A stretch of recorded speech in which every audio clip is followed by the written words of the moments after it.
Our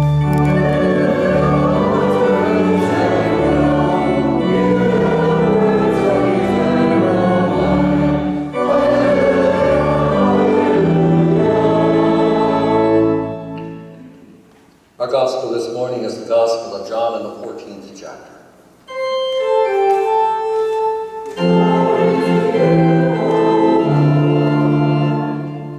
Jesus said to the disciples, "If you love me, you will keep my commandments. And I will ask the Father, and he will give you another advocate to be with you forever. This is the Spirit of truth, whom the world cannot receive, because it neither sees him nor knows him. You know him, because he abides with you, and he will be in you. I will not leave you orphaned. I am coming to you. In a little while the world will no longer see me, but you will see me. Because I live, you also will live.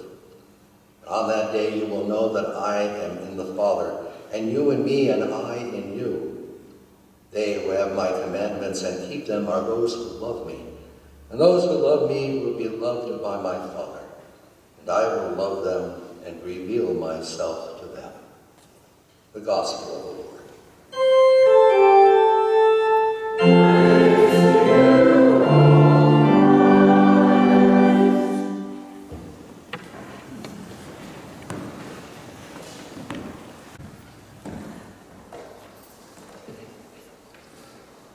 The recent revelations that we're hearing about the Veterans Administration is something that seems to be very appalling.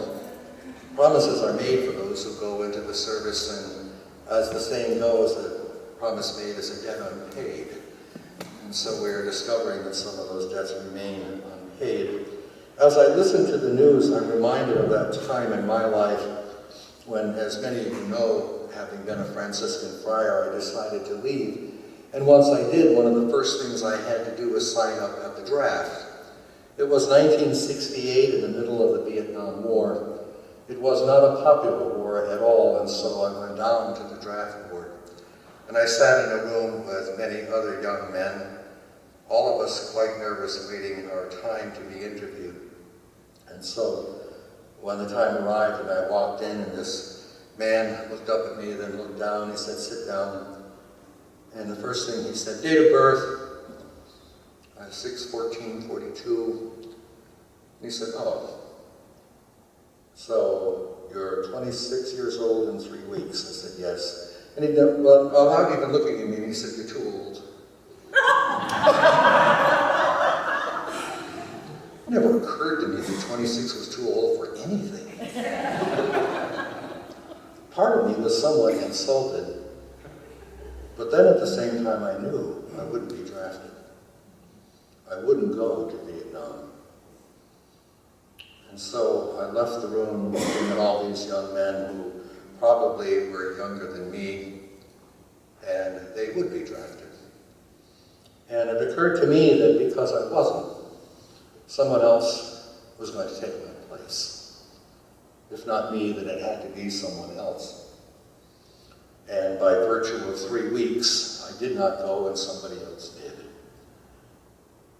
And I wondered about that as the war went on in the war-torn 60s, and those crazy 10 years of assassinations of President Kennedy, Bobby Kennedy, Dr. Martin Luther King, the riots at Kent State University, and the My Lai massacres that were to come, the riots outside the Democratic Convention in 1968, as if everything was going insane.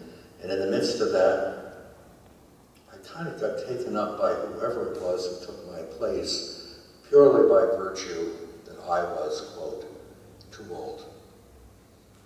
Did he come back? Or was he, like so many others, part of what was known in the weekly news as the body count? Through attrition, we were hoping to kill more of the enemy than of us, and it was a terrible time, and it was always on the news, and it was very, very depressing. Or did he come back? Did he make it? But like so many GIs who are over there in that era got caught up in a drug culture, who came back not as they went.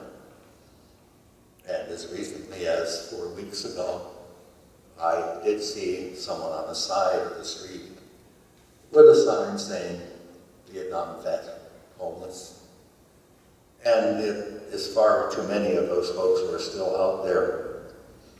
I'm reading on the unprecedented amount of suicides that are coming out of the war that we've had in Afghanistan, and I'm wondering why, and all of these things.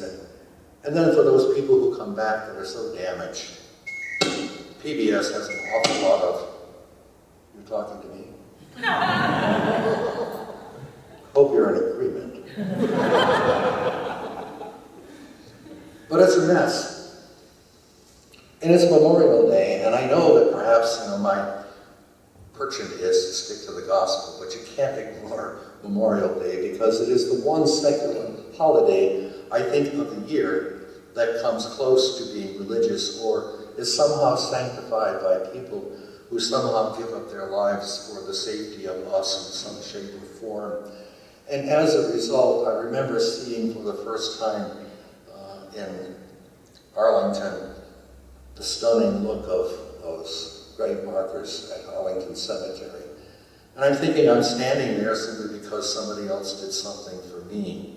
It's all in line with what we talk about when we talk about, especially the gospel this morning, and Jesus saying, I will not leave you orphans. And this is the man who gives himself wholly for other people, so that they may live, so that they may have hope.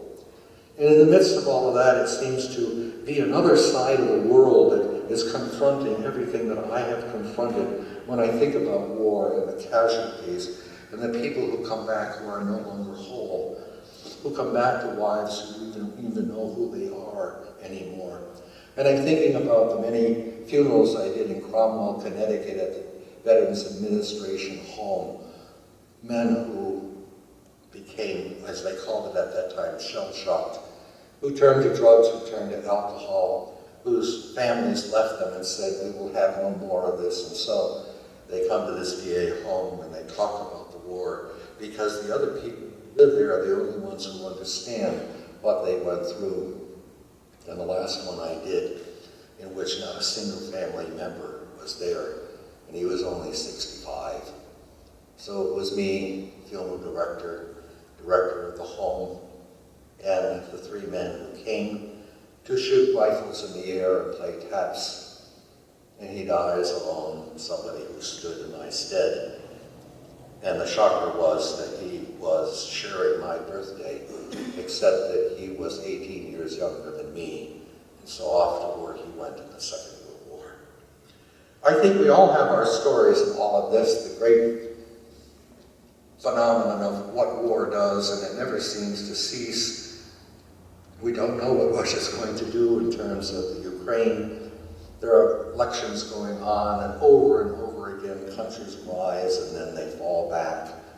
Demarcations of where countries lie on a map changes every 10 years, new names are given, and all kinds of things happen. The extremists of religion who abscond with 287 young schoolgirls. And once again, it seems like, is there some type of madness out there that goes beyond what we're really seeing? And it's almost as if this gospel comes up and says, is this another world? Is this written for the world that we live in? The type of things that we go through? Or is it something that can be said in the midst of everything that I've gone through, that you have gone through? The memories of those lost, the possibilities of people never coming back. And I'm reading here and I see to myself, Jesus says, if you love me, keep my commandments, and I will ask the Father, and he will give you an advocate to be with you forever. And this is the Spirit of truth, whom the world cannot receive, because it neither sees him nor knows him. And if there's something to be said about us who sit here on a Memorial Day weekend of absolutely beautiful weather, as we look out into it all, it seems so serene. But it is not serene in other places. It is not the same elsewhere, and it is up to us to be ceaselessly praying for that one peace that can only come through these type of words. I will not leave you orphaned. And so as a result, We need to celebrate Memorial Day, but we need to break it into this gospel that says that this is the Christ who died not just for us here who are baptized, but somehow will gather all people. It seems almost exclusive because in the text it says, the world cannot receive because it neither sees him nor knows him. But let's be careful about that. Let's take the whole text of the Gospels all together and remember what Matthew's story was at the end times when all people are gathered together. And when he says to what he calls the sheep, come into the bosom of my Father. Because when I was hungry, you fed me. When I was thirsty, you gave me drink. When I was naked, you clothed me. And they said, well, but we never saw you. He said, oh, but I saw you, because when you did it to them, you did it to me. And the wonderful thing about that text is it does not define who those sheep are in terms of religion or background or ethnicity. It gathers all of them. There are no Lutheran sheep there. There are no Jewish sheep there. There are no Muslim sheep there. There are people there who somehow reached out to humanity and therefore honored the humanity of Jesus in giving himself to us with his own life. So, for me, there is an unknown person out there who one day took my place. But that's not all, because we celebrate all the people who take our place, don't we? And go into that harmless way. Blessed be those people, those who did not want to go but did, those who gave their lives not knowing they would not come home, and those who did come home scarred. And let us pray for a thorough investigation of the Veterans Administration so that that debt that we owe does get paid. And this is called justice. And over our entrance here, did you not see? Do justice. And also love mercy. And then walk humbly with your God. This is our way of taking our faith into the secular world to somehow see that those who would give themselves in our stead are honored from the day they have entered to the day they leave this earth, so that no one is buried like the man I did at the VA home with no one there to mourn him, but rather that it would be grateful hearts. Just as we have grateful hearts for what Christ has done for us in death and resurrection, so also we owe that debt to other people. So let there be a moment of silence somehow during this weekend, not just here while we're at worship, but take the time and give thanks to those who do those things that we were not called to do. For me, it was just a matter of 3 weeks. That's all it was. But someone else did it for me. I will remember him as I pray to Christ who did it for me too, the things that I could not do, the release from my own brokenness, the forgiveness of my own sins, are all gathered up into that prayer, not just for me, but for those who did for me and those who have done for you.